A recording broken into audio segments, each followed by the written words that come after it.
Without death, there is no creativity. Now stay with me, I'm not being morbid, I am just being honest. Think about it. If you knew you were going to live forever, would you ever feel the urgency to make something? Would you ever think, I need to get this out of me before it's too late? Probably not. You'd have infinite tomorrows. Why bother today? I often say, if I could eat with no consequence, I would eat every piece of junk food there is on earth. They're delicious. Rivers run dry, dust breath in the air. So many of us spend our younger years as children in a way, taking orders from other people, doing what other people want. And if we're living like that, in a way, we're also able, and we do, blame someone else for why we can't do what we truly want. There's this thing going on all the time. And we project that authority onto someone else. It might be an old parent where we say, oh, it was their fault because of how they raised me, or they raised me too well, or they raised me badly. It could be a teacher, it could be the art world, the system, a boss, whatever, some external judge who says that you're just not allowed to do this thing that is you. So we're kind of like waiting and wanting their permission and their approval. And sometimes it's only when our real parents pass away that this crystallizes, when that literal authority figure, the first authority figure in our lives, is gone.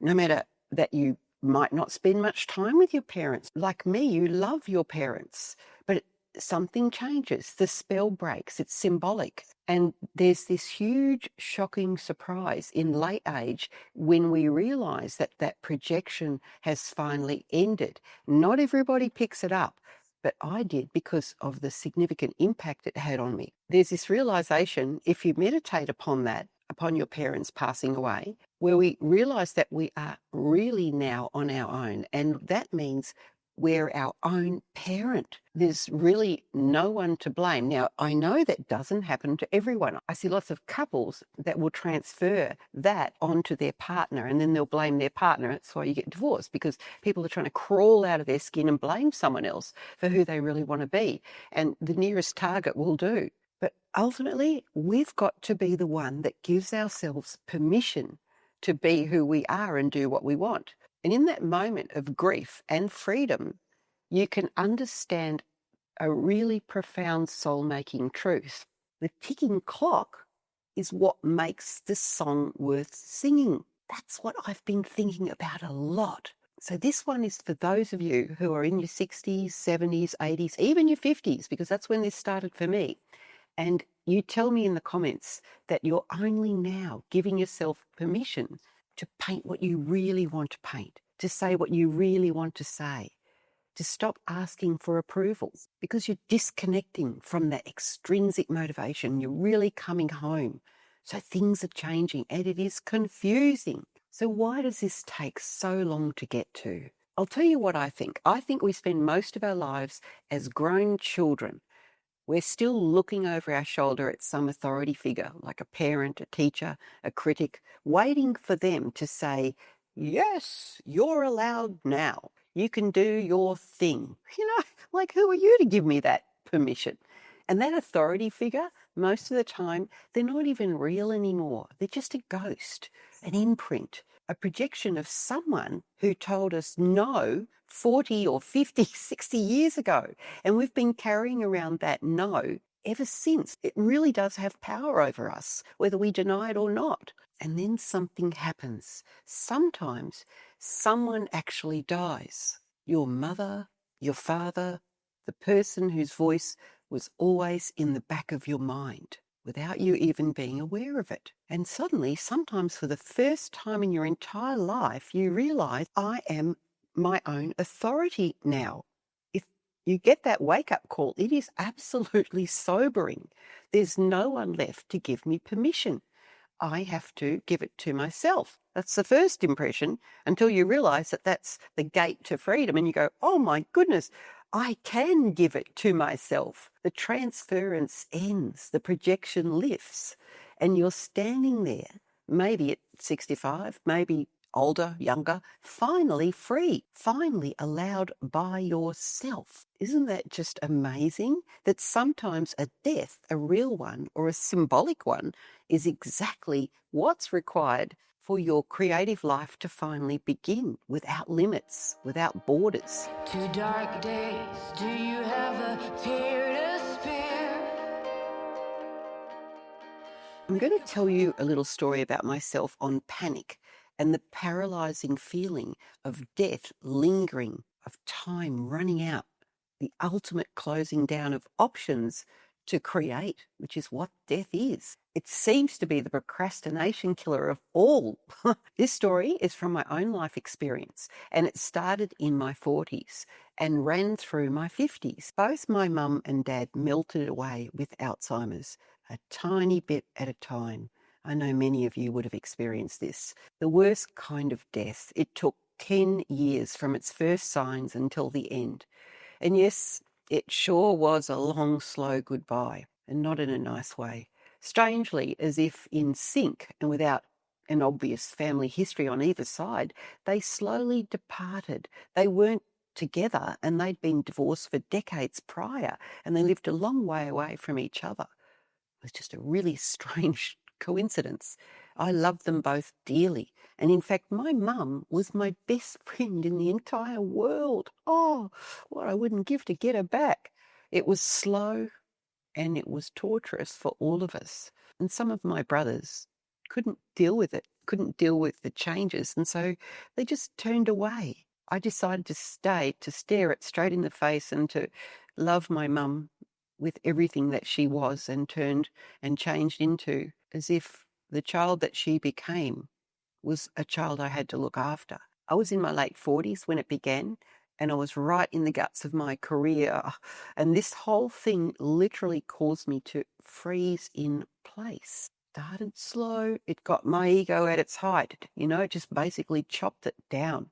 And I'm a really emphatic type of person. So for that whole 10 years, as they faded, both of them, it really cut me to the quick. It felt like I was living through both mum and dad's eyes and their bodies. I couldn't shake it. I guess it was a kind of transference where you basically feel the pain of someone else. That's the feeling of it anyway. What's going on for them becomes what's going on for you. I could never not be inside them. That's just my bottom line.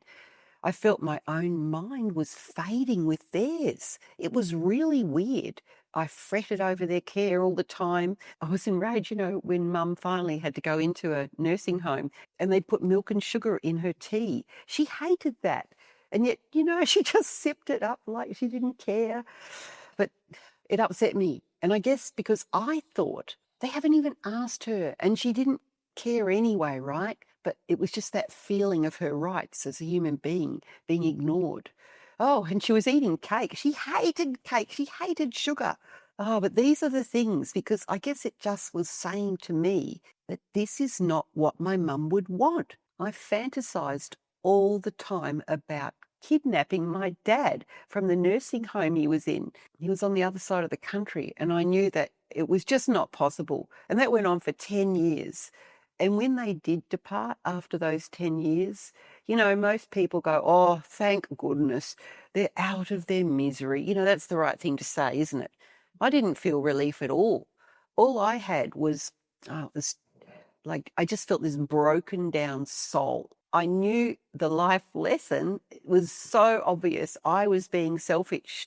And I knew that all my suffering about their suffering was my own terror at the loss of freedoms that I perceived for myself. I couldn't stop it. That is transference. You feel the pain, really do. It's an incredible human quality. Transference can pull someone out of the depths of hell. It works both ways. But for me, I had put myself literally inside their shoes. I wonder how many of you can relate to that. I bet a lot of you can, because I know a lot of you would have gone through this.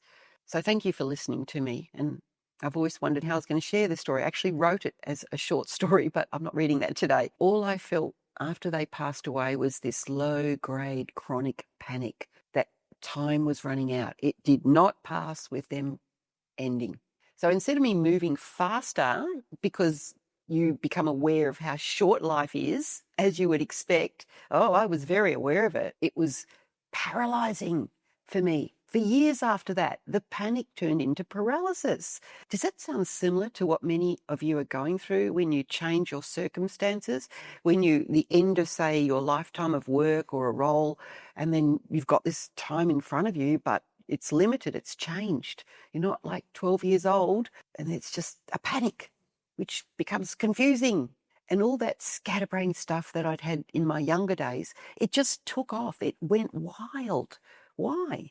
It got worse. It was because I had moved internally before I was operating on all the pulse of the external world, the extrinsic motivators. Just like you might have had a job. I had expectations from the gallery world and bookings and commissions, everything else. But this completely pulled me up. It gave me a glimpse into a whole new set of priorities. And why did it freeze me? It was because everything I went to do, I kept asking, what am I doing? Why am I doing it? This was a new measure, this intrinsic measurement. So I was no longer measuring by the outside world, you see, because that outside world came with the authority of parentage, even though, I didn't ever feel that, but it was just gone. And it went right across my whole life. Everything became meaningless in the face of time. It was just a bigger priority. Time ran out, and the face of their last years became pureed baby food and revolting sweet tea. It wasn't like a race to the end with a big medal. And for 5 more years, I felt that panic every single day. But even through all that, I did keep painting, as you do. It's like you have to keep doing what you got to do. I had 2 sons to raise, and I just did the best I could. I had to pay the bills and keep showing up. But this other thing was always going on. You've still got to do what you got to do, right? Nobody knows what you're going through. There was something missing for sure. Something big had changed. I just couldn't get it. I couldn't get out of it. And I'll come to that. But I want to assure you that action is eloquence when you're going through that. You've just got to keep moving. You've got to keep doing. And most of you know that. Someone's got to keep the light on. I mean, what else are you going to do? It was just soul destroying the whole time. That's all. Not much, right? It should have been the best years of my life, like productivity-wise. But no, this transformation had to go on. The internal innocence in the Garden of Eden was, oh, well, I guess it was gone. And I even started painting paintings of the Garden of Eden. I think I was trying to capture it. And those paintings always had this dark element in them. We had this Garden of Eden with this dark element. That was it. Don't be scared when away paralysis, you stayed at the gate.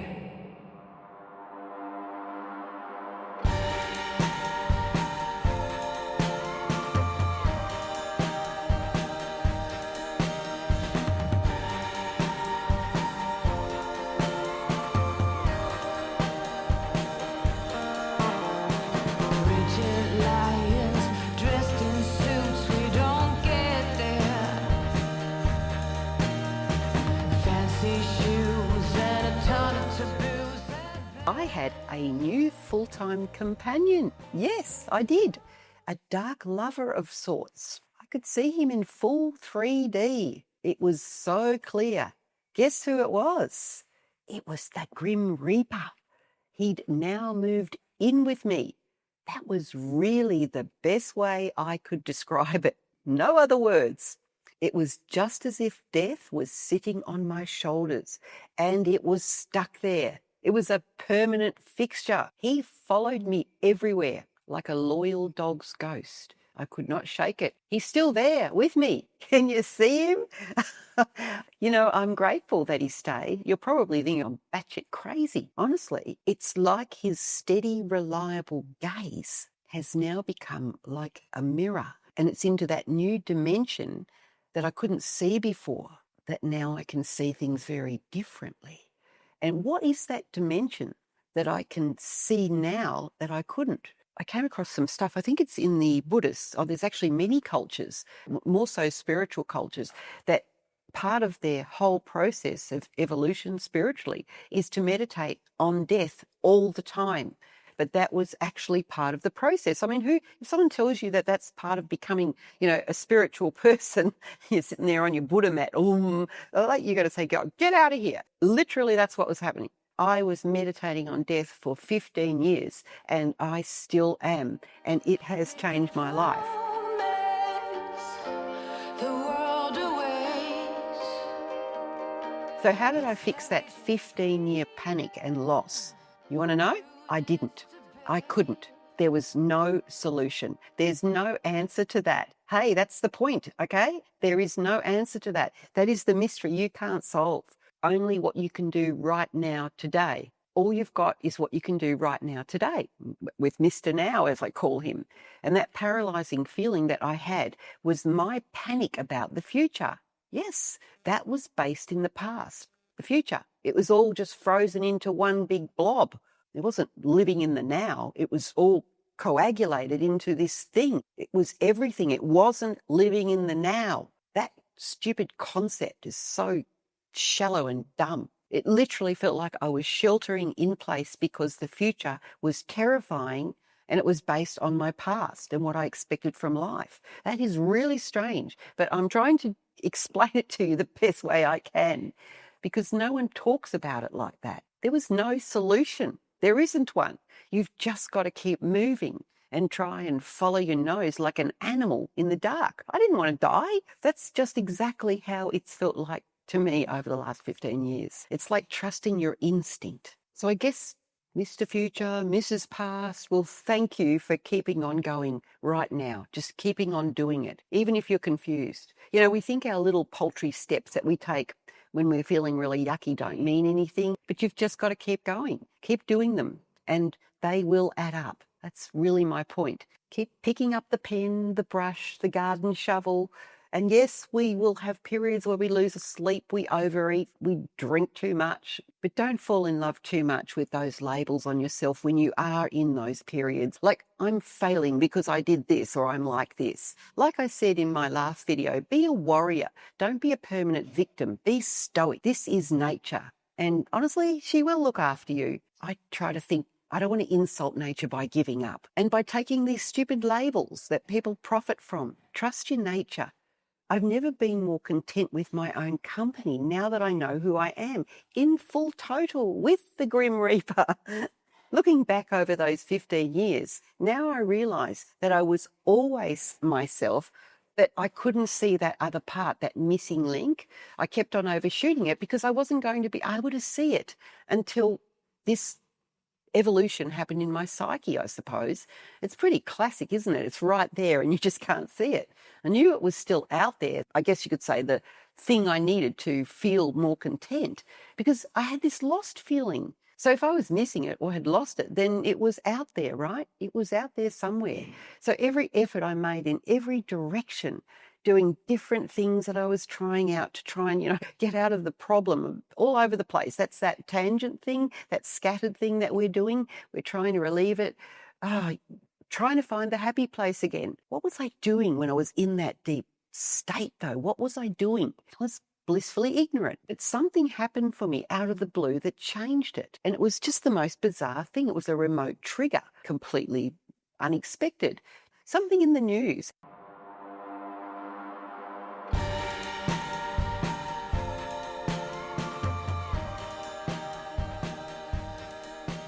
Just give you a very brief overview. It was something very ancient that I'm connected to, and it set off a fire in my belly for days on end.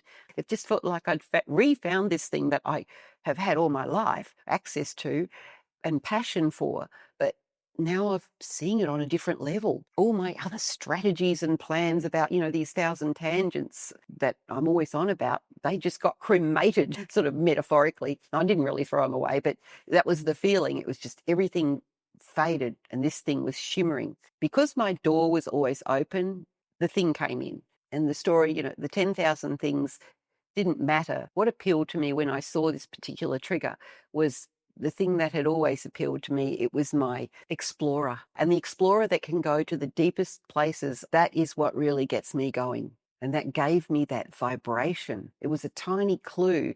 And for me, that was the story of the beginning of all stories, because I am a narrative painter. It was about the Gilgamesh story. It came up in the news, but I studied that epic poem. I created a whole exhibition around that theme and how it linked up to our lives today. And that place, all of those ancient stories, that is my happy place. It always has been since I was a child. In my dreams, I would go there. That's what came up, all these places, these strange artifacts. It is my place of vibration. It's a kind of fundamental truth for me, if you like. So, it's not going to be that for you. That's what worked for me. It came to me because I had finally let go of running around chasing things that were not really relevant to me. I made that very short video about how you locate your own voice and how important that is. And it might come to you in other ways that are very different to me. Just a butterfly going past or something domestic. It doesn't have to be like what I am related to. It's that happy place. It is your Garden of Eden. And I really hope you're in touch with it right now and you don't lose your way. But if you have, I just want to remind you to hold fast and know it will return to your awareness. Anyway, I wanted to share that story with you. And so really that the only reason I'm putting all this out to you is because I've been there and I know what it's like. And I know I've got the power of the voice of expressing. So that's why I'm sharing. That's another part of my development. It was always there for you and me. I just took it for granted all those years ago because it was just there. Isn't that classic? So keep that door open wide and don't forget it. There are rewards for us if we stay open, and that is to the path of the unknown. And if you're emphatic, and I know you are, we do tend to sink deeper, we bleed more profusely, and we over-identify with feelings and emotions a lot more, but we do receive more gratefully.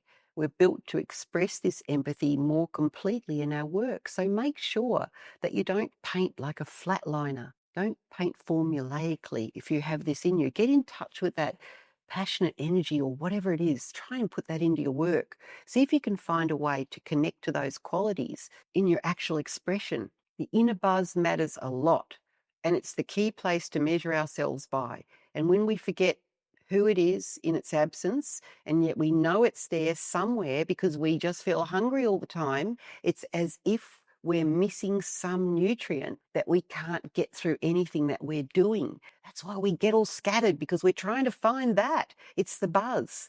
And until we do, and when we do, boom, and it happens into our path, and it's instant recognition and excitement. We just see it straight away. It's like this huge feeling of relief that we have not lost it. That's what love is. If you're feeling low down and missing your mojo, you're just missing this love. You deserve to have it. It's valid. And I'm just going to repeat this last thing. When it returns after a time of dry searching, we realize we haven't lost it at all. We had just lost it. You get it? Then we know what to do again. They say live in the now. There's only the now. Yes, but this is empty rhetoric in a void of awareness that what we are doing now pays forward and back. I spent 15 years with the Grim Reaper as my flatmate, thinking I'd lost the fire, and I hadn't. It was waiting. It was always waiting. He's part of it. So if you're sitting there right now feeling like time is running out, I get so many wonderful letters and comments from men and women who are out there and they're doing it. They're in their 60s, their 70s, and even their 80s, and they have persisted and they are having the time of their lives. So just keep the door open, keep moving, and when it finds you, because it will, you will know. Okay, see you later, guys. No, it's fame, fake, or even hate. Don't be scared if the weight paralyzes you, stayed at the gate. No, it's a lot to take in. It's designed to know when, don't wait. Don't be scared when the weight paralyzes you, stayed at the gate.